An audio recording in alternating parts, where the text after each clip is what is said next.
Padu dengan tak ramai. Assalamualaikum guys. So, terima kasih banyak guys. Kita dah beroperasi seperti biasa. Dengan boleh tengok sini, customer pun penuh, ramai.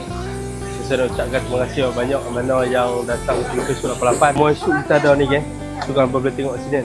Ni moisut yang customer order lemak dengan pok tolong ni. Lepas tu ni moisut daging, campur pok tolong, campur obat. Okay kan, siapa yang rindu nak makan dine in dekat kedai, boleh hemat. Duit 178 kita buka setiap hari pukul 10 setengah pagi sampai pukul 6 petang ke. Setiap Selasa kita cuti. Jemput datang ke. Ni padu dengan tak ramai. Kasih puan, jangan puan.